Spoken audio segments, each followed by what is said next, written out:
I wanted to talk a little bit about how we report clinical trials in Ayurveda. Basically, I'm not a person who knows Ayurveda at all. I've been working with people who do Ayurvedic research for the last 3 or 4 years. I've started understanding the challenges that they face, and the question of randomized clinical trials and the perceived problems that it can cause in conducting Ayurvedic clinical trials is one of the biggest challenges that I have seen. The other question is that if it's not a randomized clinical trial, what else can be done?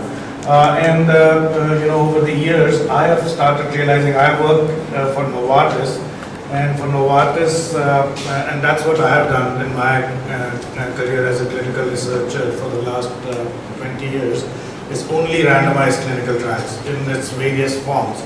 So in some sense, randomized clinical trials run in my blood. The question is that the problems that Ayurveda is facing, can they be answered by a randomized clinical trial, where the dosage is fixed and you have to have placebos and all the other challenges of a complex intervention. What I've also seen, these are my personal opinions, is that what we've seen over the last several years is a reductionist approach that the Ayurvedic clinical researchers have used in order to fit their trials in the randomized clinical trial world. And that has not done anyone any good. The positive results are rare.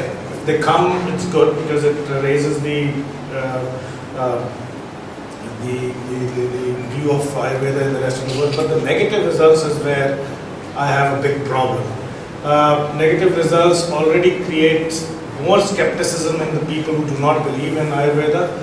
And internally in India, the negative results seem to have no effect. Because there's always this question and answer that, why did the trial fail? Well, because I did not do it as the tradition asked me to do it. So the result almost seems like the whole trial seems like a wasted effort because nobody benefits from it. So these are some background under which I'm giving this talk, and the talk is about standardizing how we report clinical trials, not about how we conduct clinical trials, because that expertise should stay with the Vadyas. And the expertise of using the holistic treatment is what we're trying to encourage. How can we report it properly so that the reader feels more comfortable about the trials is what we're trying to do. Here are some just titles of papers that when we did literature search, we found. Publications, for example, publications from certain countries have more positive results. This was for agriculture. There's on the left side, location bias and controlled clinical trials of complementary alternative therapies. Trials published in CAM journals have methodological issues. Even journals with high impact factors may have bias reporting. So there are all these issues about publication biases and things like that. Under this, what can Ayurvedic trials do to get over some of these things? According to me, my personal opinion, some of the problems that I have seen is lack of transparency.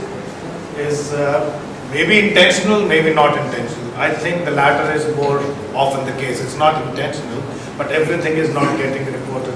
Yesterday we were having a conversation with Dr. First and the Ayurvedic, some of the people who are involved in journals here.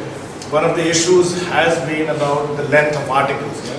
So 2,000 words. And how much can you tell in 2,000 words, especially if Sanskrit terminology and all those things have to be used. So lack of transparency, intentional or not intentional, but the readers are feeling the pain. Publication bias, of course, we know about that positive trials, there's no place for negative trials. Where do we publish negative trials? Can we publish negative trials with some qualified statements? So some training on how to write good publications is also missing. Scientific lacunae in trial designing and reporting. I think this is a biased statement. Just because a trial is not randomized clinical trial doesn't mean that it's scientifically not valid. I think it's not presented well, or all the thought process behind designing a observational study or a single group study did not go into place. When you do a single group study, pre and post treatment, do you take care of some of the biases? Can you measure the person maybe 10 times instead of just once pre, and then maybe 20 times post the treatment instead of just 1 and 1? Can you reduce the biases somehow? Yeah? So nothing changes, single group trial, simple trial, but a little bit more. So scientific lacunae, it's a loaded term, but that's a perception. Ethical issues, ethics review board clearances. Have we thought about, that is the drug in Dr. Anand Narayan said that there are 3 baskets. If the drug that you're using in the 3rd basket, is it written clearly in the protocol?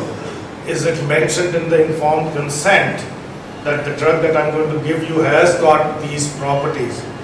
So some issues regarding that, and if you have done it, why is it not written in your publication that you did this, so that we are able to tell people? So some of these, the publications, which I think is the right thing, but publications instead of answering questions are raising more questions, which I have seen in Ayurveda publications. When I read a paper, I go away more confused than before having read the paper. So that again is an issue either of writing styles, or of transparency, or of science, or all of it together. Again, remember that this is not, I'm not saying that this happens because we did not do a randomized clinical trial. That's not the point. Whatever was done was not explained properly. There was all these other things, what we did was we looked at trials between 1998 and 2010, Ayurvedic clinical trials, and what we did was assessed for, and we judged these trials using Western scales, so concert statement and say Jagad quality scores. We also did a couple of things that we looked at in these papers. Was the Ayurvedic definition of the disease used? Was whole system Ayurveda used? Was the definition of efficacy, was that based on Ayurvedic principles or Western biomedicine principles? Endpoints, was the correlation established between Western definition and traditional definition? So we judged papers based on that, and what we found was, I'll go back to this, what we found was that there was a lack in all of these things. Yeah? The Jadad score, which is not the favored way of measuring the quality of clinical trials anymore, but around 4 or 5 years ago it was. But it did say out of the trials that we had full papers to, that was around 40 trials, we found 3 which passed the Jadad score scale. Now, Jadad score is heavily leaning towards randomized clinical trials. So there was a pre-built bias in our method. We were going to fail all Ayurveda trials. Yeah. But it does tell you that for acceptance in Western journals, there is an issue. Is that our aim? Again, I'm not debating that. That should we be aiming to publish in Western journals? That's a whole new topic that we do. Consort guidelines, which is a very systematic way of just telling what you did. It is not at all prescriptive. Yeah? It's just prescriptive about just telling me what you did. If you have not done randomization, please write randomization not done. That's all Consort says. And doesn't penalize anyone on anything. So what I feel is that the Consort statement, we failed on Consort statement also because people did not report even the simplest of things. What was the location of this trial? Was it done in a tertiary center? That's all I'm asking. Where was it done? Was it done in a primary care center? That's all I'm asking. Nothing else. What was the years in which it was done? So I can think of the scientific evidence during that time. Very simple things. So, and then the surprising thing was the papers, all the Ayurvedic clinical trials, I did not get a sense of that Ayurvedic principles were used, except for the medicine, maybe the kashayam or the pill. All the other parts were completely missing. I did not see whether the diet was changed or the exercise was involved, was panchakarma used. I could not get a sense of it. So these were some issues that we found with the trials that we were able to. There's a bias sample because these were papers that were published, available electronically. We did not go to libraries and search all the papers. We are doing it now. Extending the reach of Ayurveda, we can only do it through adequate trial design, dealing with designs that can address the issue of complex interventions.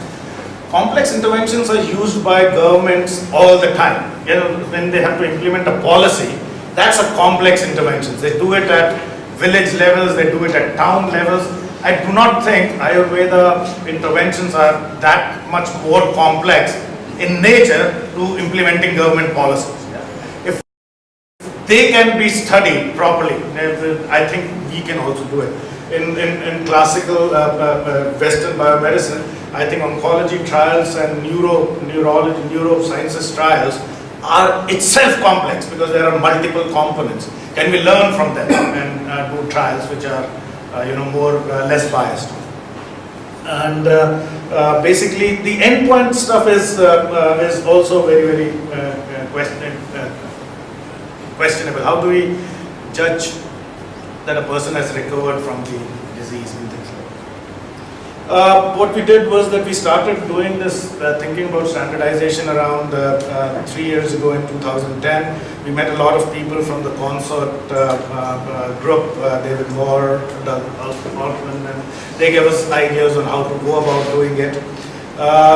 We have been having a lot of consultative meetings with experts. There are a lot of people sitting in here who we have consulted with, and what we have felt is that there is a general agreement that some standardization of reporting of Ayurvedic clinical trials is needed. How do we go about doing it is a little bit more complex because of all the logistics around it. But it's been a long journey. I'm happy to say that we've reached a state where over the next 6 months, a lot of people who are interested in Ayurveda clinical trials will start seeing some of these guidelines and consort-like guidelines of being available in journals and things like that. We'll start with some of the Indian journals. The editors have agreed to get them published over the next 6 months. You must be knowing a lot of these people who have helped us out. Basically, it's being run through IHST in Bangalore. And basically it has things like, simple things like identifying your trial as a randomized trial, just following the consort thing. Title should reveal the aim, evaluation of effect of Virechana and Tamaka Shwasa. Write it like that, it's not written like that. Now the question, the debate is, how useful are Sanskrit terms if we're going to publish it in international journals? So that's a debate that is going on. Yeah, and we're trying to come to a balanced view because there's a viewpoint that we shouldn't use too many traditional terms, but then there's a point that if you don't use traditional terms, then what are we trying to do? So all these things we're trying to address through some guidelines. And Dr. First yesterday said that please insist to put the word Ayurveda in the title of the trial if it is an Ayurvedic trial. So these are some of the things that we will start putting it in so that it becomes a little bit easier to get them searched and published. For example, point number 5F, guideline for treatment. Give elaboration of the Chikitsa Sutra, the treatment algorithm. Please tell me how you came up with that treatment. It will not just help the Ayurvedic fraternity, but it will also help standardize the treatments across different institutes. Panchakarma, Shodhana procedures. Please describe in some details what you did. The Purva Karma, the Pradhana Karma, the Vaschat Karma. Please tell me what you did. What we see generally is, if at all, Panchakarma was used. Now, that doesn't tell me anything because there are so many different complexities involved. So we're not asking for any new things, just things which are done in a transparent manner, just write it out. And so on. And we've gone through each and everything, including the statistical part, that if your trial is not randomized trial, then please tell me why is it not a randomized trial? What is the trial design? How did you select number of patients? If it's a convenient sample, write it. That I only had access to 30 patients, so I'm doing it in 30 patients. No problems. But just be transparent around it. And if you do that, it makes the reader a little bit more comfortable. There have been some related publications already on it, the consultative process, and soon you will start seeing the actual guidelines come out. I would request your cooperation in getting this, to do it in a standardized manner. It's not easy. It's absolutely not easy, and I do not expect that results will start coming out, that all trials will start getting reported using these guidelines immediately. But I'm also not very ambitious in that sense, that over the next 3 or 4 or 5 years, if the effect of reporting in a standard manner has an effect on how you design your trials, I think I would have done my job. So thank you, and any questions, any debates on this, I can take it on. I think we can debate this forever, but I'm also available like Dr. Narayan outside and afterwards. Do we have time for one or two questions? No? It's okay if it's no. Not a problem. Questions? Yeah. Sir, first of all, I would like to thank you for your initiation towards Ayurvedic clinical trials. I'm afraid that I can ask you about one question, whether, because we were not able to follow all the slides at one go, I'm not a Shuddhadhari. So, I would like to ask you whether you have done any preliminary search in Ayurveda, whether they have mentioned clinical trials in Ayurveda. Based on classical text. I think what Dr. Narayan was saying, in some sense, in the reporting of clinical trials, only that 30 years, it doesn't have to be done as a one-time event. It's collection of data. In modern medicine, we do pharmacovigilance. What is pharmacovigilance? After a drug is approved in the market, we follow it for a long period of time and see the safety signals, the efficacy signals. So what he is reporting and what is in the text, of course, is based on data. There you go. Now, have I been able to find an explicit mention of a clinical trial that was done? But there is, in Charkha Samhita, what I have understood, I don't know how to read Sanskrit, and that's a problem. I have only read Malyatan's version. But what I found is 3,000 years ago, he said that if I have to try something new, I would gather all the experts in one place and go through a consultative process. Now, if that is not good sign, whether it results in a clinical trial or not, I don't know. But the process of understanding the method is very clearly understood. And he very clearly says, and that's the beauty of he clearly says that if you are, this is what I prescribe, but if you are a good physician, you will adjust accordingly. Now, what is all that? That's data-based, evidence-based Ayurveda. So, all the things that we are talking about today was being prescribed. Have we found a clinical trial? No. May I give some input according to my minimum knowledge? When we look at Rasha Shastra, they have metals and they suggest us, to the most stupidest person, these are the only guidelines. If you have yukti, you can actually use different combinations. And the stupidest person who can blindly follow is the testing on the metals, where we test the Rasha Aushdas on the least metal, where it gets transformed into the highest metal. And like we say, Sarvam Dravyam Vantivotinam Asminate.